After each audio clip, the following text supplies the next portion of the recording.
I'm honored to invite Gideon Sa'ar, member of Knesset, Gideon Sa'ar, from the New Hope Party.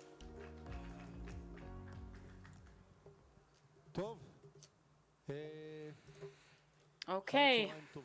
Good afternoon to Knesset member Gideon Sa'ar, chair of New Hope from the National Unity Party. How are you? I'm fine, thank you very much, Baruch Kra. Okay, let's wait a bit. Everybody's okay? Everybody's here? Great.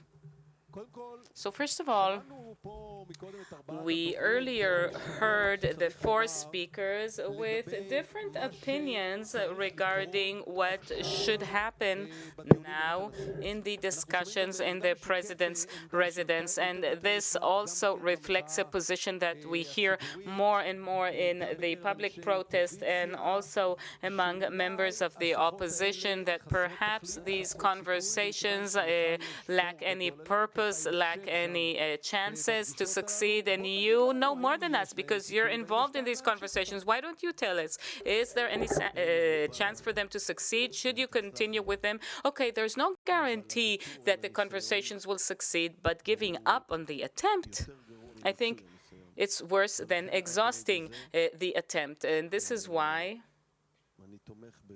I am still supporting continuing these conversations. I haven't changed my mind. The question is, you know what, let me phrase it differently. Let's say if we know that these conversations will not lead to that constitutional moment, as the president called it, what is their value? I mean, this attempt to say we did try, or maybe trying to buy time, maybe it's actually good for the opposition. Look, there's a chitter-chatter that's completely unfounded. We in the previous government, we did not bring too many constitutional moments, as far as I recall. The Knesset in its current makeup is the Knesset in its current makeup. You are all welcome to check on the results of the elections that took place on November 1. So even if we don't have some kind of formative and uplifting constitutional moment, alternative of a constitutional disaster, and we face such a disaster until the end of March, is sufficiently dangerous for us to try to exhaust the possibility to reach agreement without compromising on our principles. That's how I think about these things. Okay, let's see what we've heard recently about this. We've been hearing leaks, and these leaks haven't really been denied on the fact that there will be some kind of compromise or some kind of an agreed upon outline regarding legal consultants. And the more sensitive issues, such as the committee for the appointment of judges, will be postponed by several months, maybe by 6 months, and they won't be discussed at the moment. Until this moment, there is no agreement. As somebody who works in the media, I can guess. I'm telling you, don't attribute too much weight to publications in the media, except for my scoops, except for your scoops, of course. That's what I learned from my experience in life. Look, something significant has happened, something of value, that we are on a path of selecting the committee for the appointment of judges according to the existing law. This is something of value, and we must realize this process. We will not agree to any kind of politicization of the selection of judges. I was very adamant on that. As Minister of Justice, I shaped the existing constitutional arrangement from 2008 that still exists regarding appointing judges to the Supreme Court, and we can all trust that on these matters we will not forgo our values and principles, including this thing which is not perhaps the most important, but it's definitely very symbolic and very dramatic, which is the appointment of the future chief of the Supreme Court. And I'm asking you that you will insist that it will be according to the existing custom, which is the seniority system. Well, first of all, you know, And this, perhaps we should share that with the people who don't know that seniority is not mentioned in any kind of law or anchored by anything else. I support the seniority system, but I know that it isn't founded on any law. And in the Committee for the Appointment of Judges, we did not appoint a Chief Justice, but a Deputy Chief Justice we appointed twice based on the seniority principle.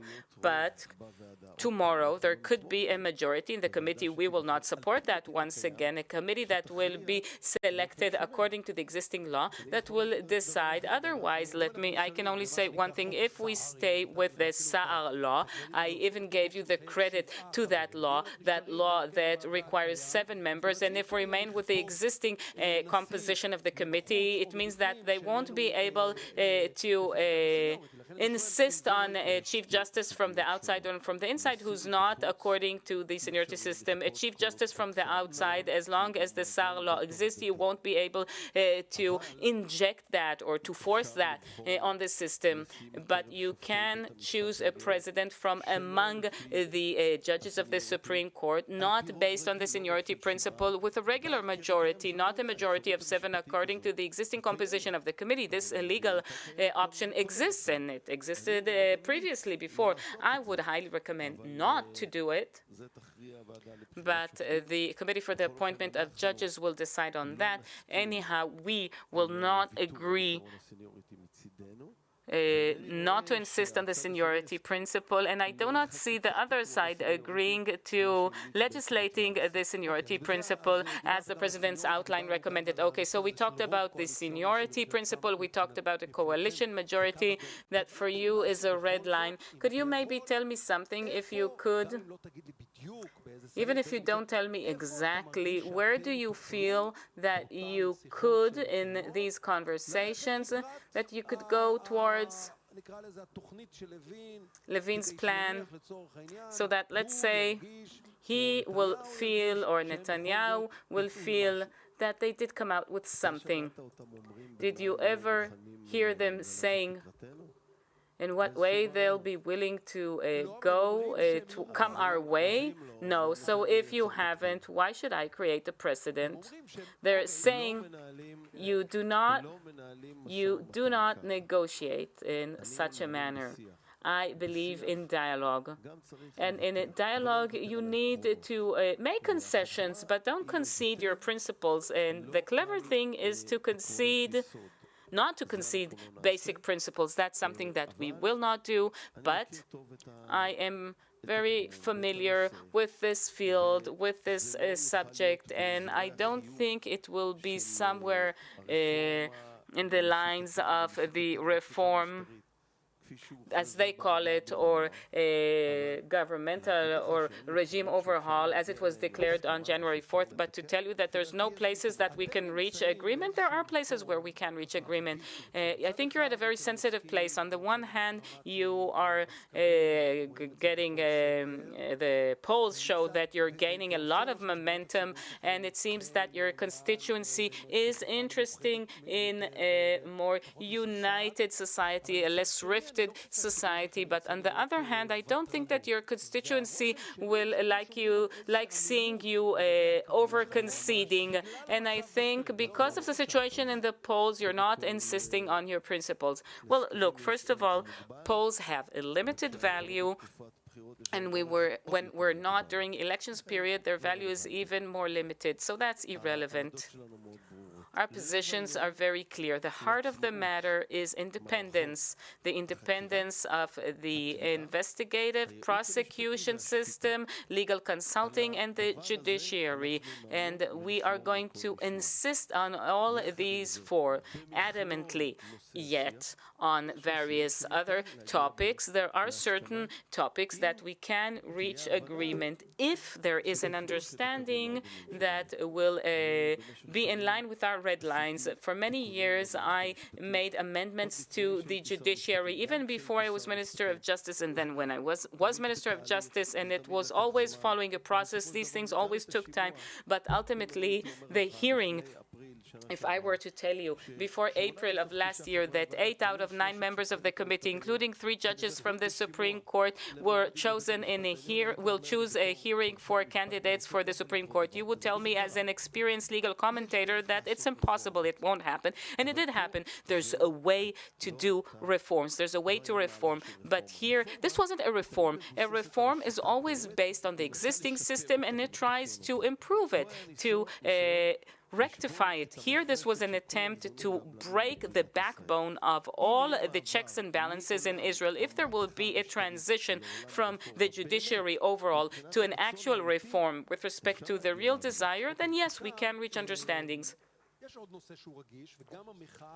There's another topic which is sensitive, and the protest as well. We discussed this in the previous panel. The protest is more and more heading in this direction, and that's the conflict with the ultra-Orthodox sector community. We can see it in the issue of drafting to the IDF and the drafting bill or conscription bill, and also coalitionary funds. What do you think about the compromise reached today by the government with Goldknopf regarding the 250 million to 2,500 shekels for every yeshiva student, yeshiva bucher? I object to this, and I object to this entire easygoing manner in which they're handing out coalitionary money in the existing economy, because the chief economist has said there is a pit, there's a hole in the revenues, the state revenues. The budget that was submitted, it's clear to everyone, is irrelevant. It's quite obvious to everyone that will either raise taxes or go for cutbacks or both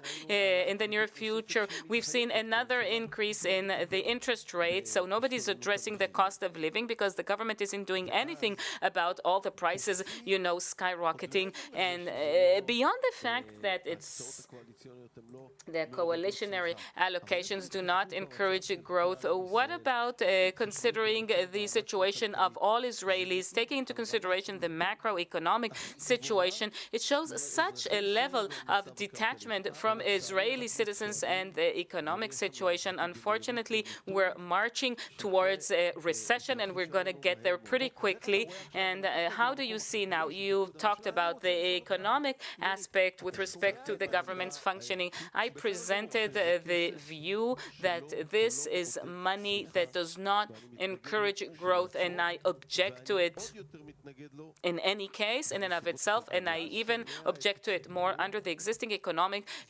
circumstances. You are hearing the general population enraged, angry, concentrating all the energies that were accumulated because of the judiciary overhaul, and now they're concentrating this energy towards the ultra-Orthodox sector and, all the protests in Bnei Brak. How do you see that? How do you view this aggregated anger in Israeli society, both because of budget issues and because of conscription issues with respect to the ultra-Orthodox sector? Like, my problem is not with the ultra-Orthodox community, but rather with the ultra-Orthodox parties, with the representatives.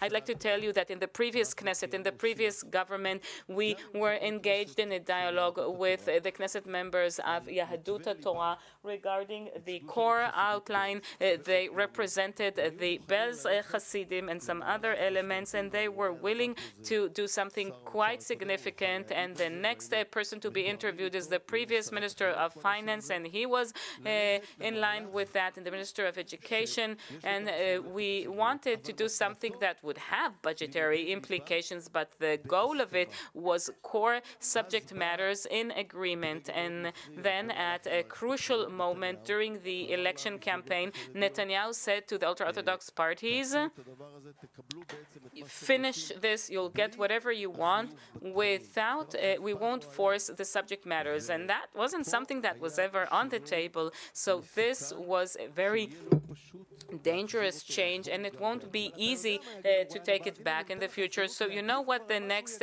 speaker will say, and I'm giving you an opportunity to respond to what he's going to say. He'll say that you, and this is what he's going to say when he'll sit here, that you, if it were up to you, and if he won't stop it, then you, when you get the power, you'll agree to all these demands. And in practice, you would have agreed with that half-empty page that the chair of your party promised. So I have a certain record, the only one. שקיצץ תקציבים לשתי הרשתות So, both networks of the Haredi school system, Ma'ayan HaChinuch HaTorani, and the independent education, when the two parties, Shas and Yadut HaTorah, when they were in the coalition, I can talk about this now. Google it after we finish. In 2010, you can find it.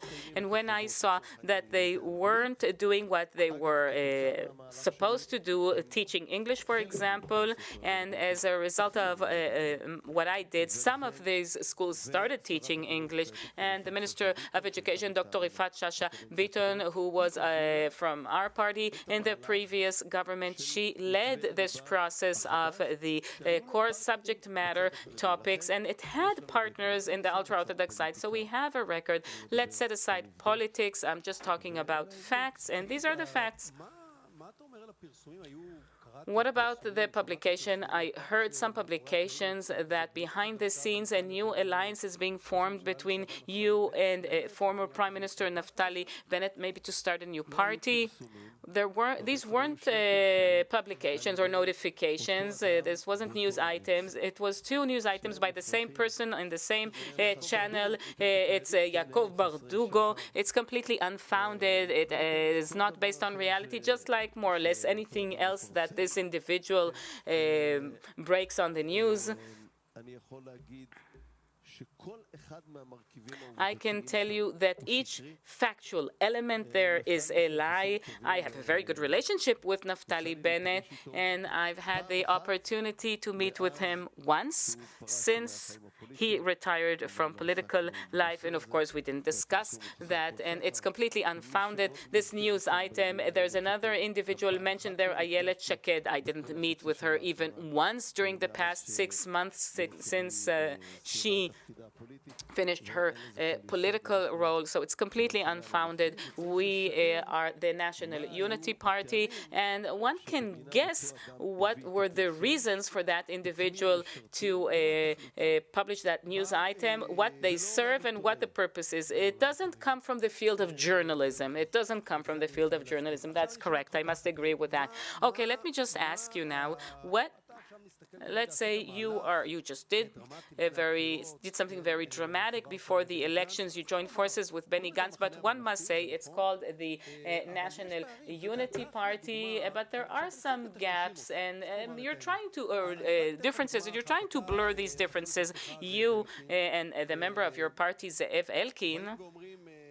You say in the coalition, Elkin was one of the ones who really fought against the judiciary. Not only that, he tried to promote certain steps that were stopped by Netanyahu and by you. He wanted a hearing for every judge in the Constitution Committee. So I think there's some blurring of positions. There is no blurring of positions. Elkin is committed. Matan Kahana, there are videos of him on Twitter very similar to Smotrich and Rotman's videos. Look, every person has a history, but people are also entitled to adapt his or her positions to reality, and today's reality is very powerful. I have a very clear-cut line on the law. Anybody who came from New Hope was committed to it because it's one of the most important tenets in our party's platform. But I don't think that there's one topic on the judiciary or governmental issue that we voted differently on. I mean, there are always nuances, but between you and I, aren't there differences in the Likud today between certain individuals that I could mention their names today in the Likud? It's more difficult to find differences, and maybe if there are different voices, they're underground. You can find them in every party, and even if I would try to find them in my party, in any great movement, a big movement, there are nuances, but these are merely nuances. The National Unity Party doing that wasn't the right thing to do electorally. We understood what the challenges of Israeli society are. It's not by chance that we were the only ones who use the terminology of regime overall, even before the elections. And I said that in every journalistic interview, in every conference, in every meeting I had all over Israel. We understood very well the challenges, and we have a broad common denominator between us to tell you that there aren't nuances on any issue whatsoever. Of course there are, but it's truly more marginal as we look at the greater picture. One last picture. When you founded New Hope, now I'd like to just say one thing. Please look at all the people in the streets today over the past 5 months. It includes people from the right-wing liberals. We have people from the left wing, from the center, and today they feel it's not just the political move of the government we had, the change government. They feel that there's a broad common denominator between them. It's important to understand that the challenges we're going to face in the future and what Israel is facing today, it changes the views regarding the old camps. And of course, anyone can subscribe to a different view on different topics, but the current challenges of the Israeli society require a new way of thinking. And one last question, and please don't answer me, I don't deal with that. When you founded New Hope, the party New Hope, you had a very clear presumption to be the prime minister of the state of Israel. And, you know, we know what has happened ever since, and then you joined forces with Benny Gantz. The question is a very simple question. Have you given up on the dream to be Prime Minister of the State of Israel? I'll give you a very honest and full answer. Before the elections, the previous elections in 2021, I was a candidate as Prime Minister in these elections. I assessed that Benny Gantz has better chances, and my assessment hasn't changed, and that was one of the reasons why I decided to join forces and why I decided to support his candidacy. I don't think that this group that's called the National Unity Party, I don't think we could have been in the places we're at today if we wouldn't have had this joining of forces of several elements, not just me and the people from New Hope, but also Gadi Eisenkot and others behind Benny's candidacy. So if you're asking me, have I given up on this aspiration for good, forever? No. If you're asking me whom I support as Prime Minister, just like I supported in the previous elections, I support Benny Gantz, member of Knesset Gideon Sa'ar from the National Unity Party. Thank you very much.